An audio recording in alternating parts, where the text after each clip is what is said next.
Hello guys, আসসালামু আলাইকুম। আশা করি সকলে ভালো আছেন। আমি এখন আছি গ্রামের বাড়ি, মানে আমাদের দেশের বাড়ি।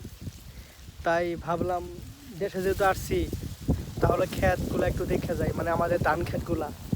তাই এই যে এইদিকে আমার জমি, এই যে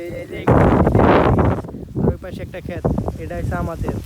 তাই ভাবলাম এই গ্রামে যেহেতু আসছি তাহলে আমার ক্ষেতটা একটু দেখে যাই, তাই এই কারণে আসা। তা আসলে যা বুঝলাম, গ্রামের যে একটা পরিবেশ, কি সুন্দর একটা দৃশ্য, মানে না দেখলে একবার বোঝা যাবে না কত সুন্দর, একবার অস্থির। মানে কি কমু, এখানে আসলে যে কারো মন ভালো হয়ে যাবে, অস্থির হয়ে যাবে। এই যে এগুলো হয়েছে আমাদের ক্ষেত, ধান গাড়ার ক্ষেত। মানে এখানে বন্যা হয় আবার হয়ও না, মানে এখানে একটা বেড়িবাঁধ আছে, এই বেড়িবাঁধ যদি ভাঙে তাহলে এদিক দিয়ে পানি ওঠে, আর যদি না ভাঙে তাহলে আর হয়তো পানি ওঠে না। এই কারণে আর কি, দেখেন এই দেখেন কত সুন্দর দেখা যাইতেছে, এই দেখেন আর অস্থিরভাবে দেখা যাইতেছে সব।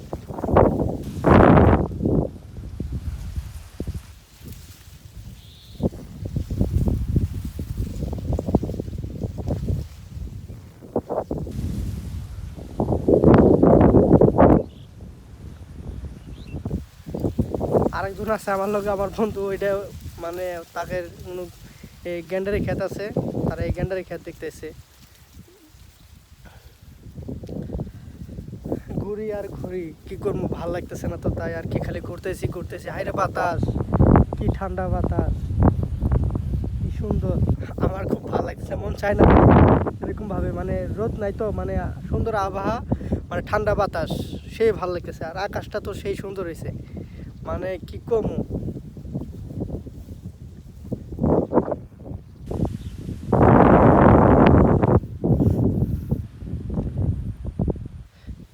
এই যে সেকেন্ডারি ক্ষেত, আর ওই যে ওই যে দেখা যাচ্ছে ওইটা একটা ছোট্ট একটা বিল। এখানে সবাই মাছ চাষ করে বা সব কিছু করে। এমনকি যখন পানি শুকায় যায় তখন যে মাছ মারার লেগে যে একটা মানুষ ভিড়ে ভিড়ে, মানে কি কম, ওর উপর দিয়ে ওই নামে, ওর উপর দিয়ে ওই নামে। তাছাড়া আসছিলাম এমনি ঘুরতে, এই যে ধান ক্ষেত দেখলাম, প্লাস এটাই আর কি।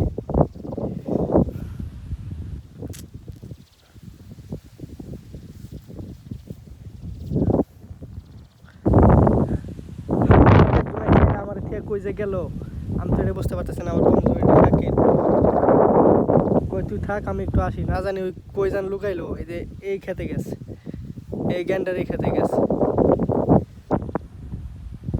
আর আমি তো আমাদের খেতে এখানে জাস্ট একটা ভিডিও করলাম এমনি, ওকে, এমনি মজা করলাম, বাট এটা আর কিছু না। এমনি আর কি গ্রামের দৃশ্যগুলো আর কি উড়াইলাম, এইটাই। ওকে, বাই, টাটা।